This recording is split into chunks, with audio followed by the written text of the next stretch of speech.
유학아이네 마리아입니다. 오늘은 이제 저희가 유학아이넷이고 호주 조기유학 전문 업체인데 이제 많은 분들이 이제 자녀들을 호주 유학으로 보내려고 준비를 하고 계시거든요. 근데 이제 제일 궁금한 게 언제쯤 진행을 해야 되는지, 또한 들어가는 비용과 과연 우리 애가 보낼 학교들이 어디가 있는지가 많이 궁금해 하시거든요. 그래서 우선 시드니 지역을 중심으로 오늘은 말씀을 드리고자 합니다. 지금 보통들 언제가 제일 좋은 시기인지 또 이제 고민들을 많이 하세요. 근데 사실 제일 좋은 시기는 따로 있는 건 아니지만 보통 초등학교 1학년, 2학년, 3학년, 4학년 시기가 제일 좋다고 생각하거든요. 또 기간은 얼마큼 해야 되는지 궁금하시거든요. 이제 1년을 과연 해야 될까 아니면 뭐 2년. 근데 제가 보는 견해에는 한 1년은 너무 짧아요. 왜냐하면 1년은 뭐 적응할 만하면 기본적으로 좀 있다가 이제 가야 되니까 그건 너무 짧고 한 2년이나 3년이 적당하다고 보거든요. 그리고 한국에 오게 되면 또 영어만 하게 되면 영어만 해서 오면 또 안 되니까 한국에 있는 공부를 또 같이 병행해서 해주셔야 됩니다. 그리고 또 가면 우리가 언제쯤 영어를 또 입이 트일까요? 라고 말씀을 많이 하시거든요. 근데 사실 이거는 제가 보는 견해에는 성격 차이가 많은 것 같아요. 그러니까 우선 좀 소심한 학생들은 조금 시간이 걸려요. 왜냐하면 내가 다 말을 만들어서 혹시 실수하지 않을까 라고 생각해서 내가 다 말을 만들어서 이제 말을 해야겠다는 생각이 또 있고, 그래서 좀 늦어지는 편이지만 좀 성격이 활달하고 그런 학생들은 어쨌든 친구들과 뭐 또 잘 어울리고 해서 조금 더 적응 기간이 빠르긴 합니다. 하지만 보통 뭐 6개월 안에는 모두 다 준비를 하십니다. 또 초등학교, 그래서 이제 제가 볼 때는 초등학교는 보통 1년에서 한 1년 정도 되면 어느 정도 친구들과 또 6개월 친구들과 소통하는 거는 큰 무리가 없다고 보고, 사실 어머님 세대도 그렇고 저도 그렇지만 어렸을 때 초등학교 때 유학을 안 갔기 때문에 이게 어떤 느낌인지는 사실 잘 모르겠지만 뭐 경험상 한 1년에서 2년 정도 오면은 크게 영어를 하거나 친구를 대화하는 거는 큰 문제가 없는 듯 합니다. 또 호주의 학제는 사실 미국과 캐나다와 다르게 미국은 9월 학기가 시작이잖아요. 근데 호주는 1월 말에 시작을 해서 그해 12월에 종강을 하게 됩니다. 우리나라와 동일하죠. 그리고 학제는 6류제예요. 초등학교 6년, 물론 학교 안에 유치원이 있습니다. 그리고 중고등을 합쳐서 6년 이렇게 학제가 되어 있어요. 그리고 또 제가 지금은 초등학교생에 대해서만 말씀드리는데, 초등학생들은 보통 1, 2학년들은 이제 유학을 가요. 가면 뭐가 있냐면 일단은 학교 갔는데 다 애들이 영어를 하는 거예요. 그럼 조금 뭔가가 불편하고 그럴 수 있죠. 스트레스를 받을 수가 있어요. 이제 그럴 때는 조금 뭐 배가 아프거나 정말 배가 아프거나 이제 그런데 이게 사실은 이제 그 기간만 지나면 또 괜찮습니다. 또 엄마들 중에서는, 부모님 중에서는 일을 하시기 때문에 내가 못 가는데 애는 유학을 보내고 싶으신 분들이 많이 계시거든요. 이제 이런 경우에는 보통 시드니 공립 같은 경우에는 초등학교 4학년까지는 반드시 부모님이 동반하셔야 되고요. 그리고 5학년부터 중학교 2학년, 8학년까지는 호주의 친척, 즉 삼촌 이내에 할머니나 할아버지, 이모, 고모, 삼촌들이 있을 경우에는 그분들이 가디언으로 진행을 할 수가 있어요.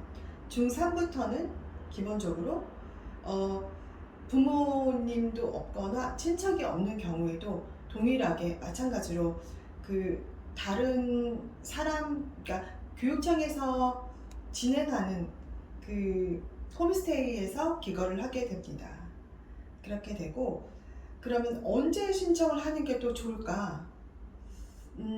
전에는요, 사실 학교 자리가 많아가지고 뭐 언제든지 최소 3개월에도 신청을 했는데, 요즘 코로나 이후로 학생들이 자리가 그러니까 호주에 살던 이제 호주인들이 해외에 나가서 살다가 코로나 이후로 호주가 국경이 문을 닫히면서 올 수가 없었거든요. 근데 국경이 열리면서 많이 들어오셔서 자녀들이 이제 학교를 다니다 보니까 학교에서 자리가 없는 경우가 많습니다. 이제 조기 유학은 어학 연수랑 다르게 뭐 책상 하나를 더 놓거나 교실을 더 만들 수가 있는 게 아니라 원래 딱 정해져 있잖아요. 우리나라도 마찬가지지만.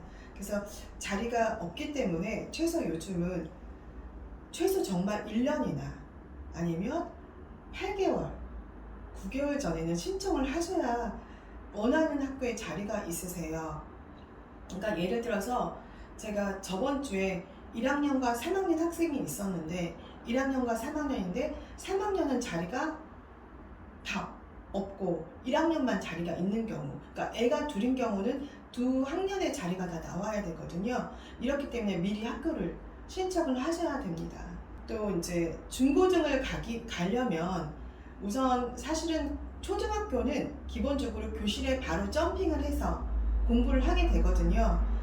그 현지 학생들과 같이 공부를 하게 되는데 중학교 1학년, 즉 7학년부터는 바로 교실로 들어가는 게 아니라, 왜냐하면 배우는 과목 자체가 약간 어렵다 보니까 교육청 사나 IEC라는 공립학교 어학원에서 영어를 20주 정도 하고 가게 됩니다. 제가 우선 컴퓨터로 같이 공유를 한번 해보겠습니다. 이제 보시면 여기가 교육청 홈페이지거든요. 홈페이지 들어가시면 스터디 옵션이 있어요.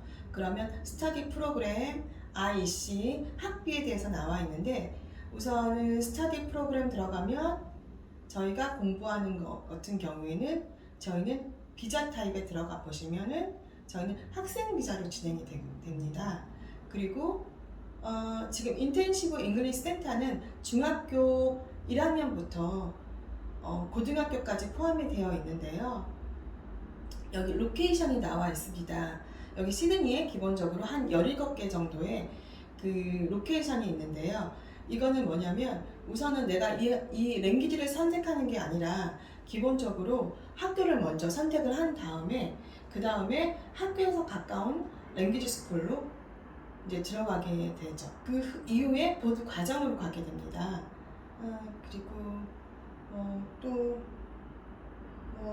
더 궁금하신 점이 있으신가요? 시드니는 초등학교는 어머님들이 많이 선택을 하시더라고요. 근데 사실은 전에는 가능했었는데 지금은 교육청에서 주소지가 이제 호주를 유학을 가실 때 주소지가 없는 경우도 많으시잖아요. 사실 연고가 없는 경우가. 그럴 경우에는 학교가 연고 없이 받아준 학교가 딱 리스트가 나와 있어요. 이제 여기를 보시면 이 리스트가 나와 있는데 현재 3월 24일 현재 12개 학교가 나와 있습니다. 2023년도에 현재 캐파시티 자리가 나와 있고요. 24년도에 자리가 이제 모두 있는 걸로 나와 있는데 이제 예를 들어서 이걸 보고 있다가 천천히 진행을 하시게 되면 자리가 없어지는 경우도 많기 때문에 미리 진행하시는 거를 권고드립니다. 그리고 이제 친척이 있는 경우도 있습니다. 친척이 있는 경우에는 그 주소지 안에 주소지를 적은 다음에 그 친척과의 관계도 증명하셔야 되고요. 그리고 그 다음에 그 친척이나 거주지가 있는 곳에 캐치먼트 에리어에 있는 학교를 지원하게 됩니다. 물론 한국에서 먼저 지원하시는 겁니다. 네, 그리고 제일 궁금하신 점이 아무래도 학비잖아요. 도대체 뭐 어쨌든 무료는 아니니까 가서 얼마를 내가 내야 되는지, 얼마가 들어가는지 여러 가지가 또 궁금하신데 학비 부분을 이제 다들 물어보시는데요. 뭐 우리나라 다들 하시는 말씀이 우리나라 학원 한 두세 개 보내는 금액이다 이렇게 말씀을 하시거든요. 제가 이제 초등학교와 중고등학교 학비를 말씀을 드리겠습니다. 저 먼저 화면 한번 보시죠. 이제 보시게 되면 여기가 2023년 올해 학비입니다. 우선 입학금이 그러니까 신청비예요. 신청비는 25만원 한 290불 선이고요. 그리고 초등학교 학비가 13,400불 1,200만원 이제 달에 100만원 선 보시면 되고요. 그리고 중고등은 14,400불 한 1,350만원 선 보시면 되거든요.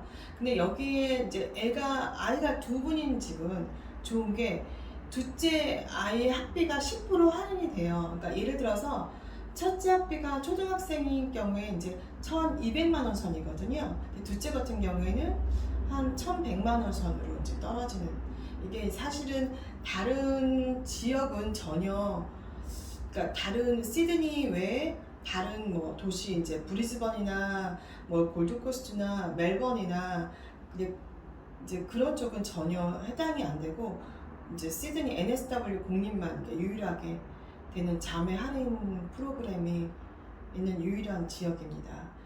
그리고 또 그럼 내가 어디를 살아, 어느 동네가 좋은가가 좀 궁금하시잖아요. 제가 간략하게 한번 말씀을 드릴게요. 이제 시드니를 보시면, 시드니가 사실 우리나라 서울 정도의 이 크기가 서울 정도 돼요. 상당히 넓습니다. 그러니까 이 끝과 이 끝이 거의 2시간도 걸릴 정도 되거든요. 근데 보통들 보시면 좀 넓혀 보겠습니다.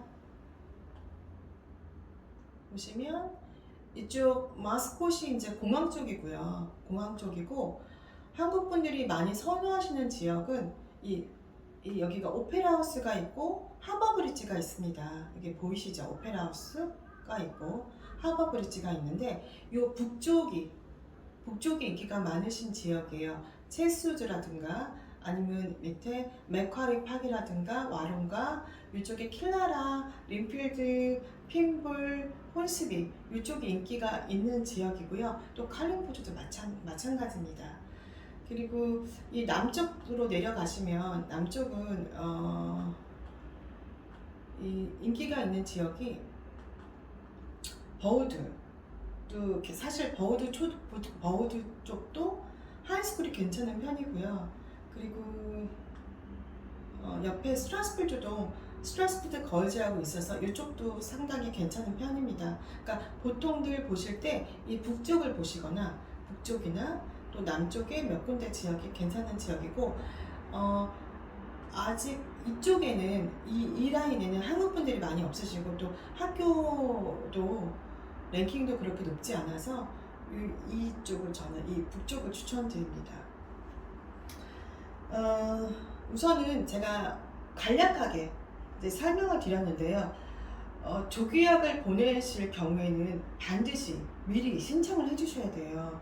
여유있게 신청을 해주셔야 되고, 다만 신청을 내년 학기를 지금 신청한다고 해서 지금 당장 돈 내는 것이 아니라, 학비는 8월이나 9월에 내시기 때문에 미리, 그러니까 우리도 호텔이라든가 뭐 비행기를 미리 예약할 때는 미리 예약을 해야 좀 저렴해지잖아요. 근데 여기 시드니는 아예 자리가 없어요. 그래서 미리 신청을 해주셔야 자리 확보가 제일 큰 관건이라고 저는 봅니다. 오늘은 제가 이제 시드니 공립에 대해서 간략하게 설명드렸고요. 다음에는 조금 더 자세하게 하나하나 설명드리도록 할게요. 감사합니다.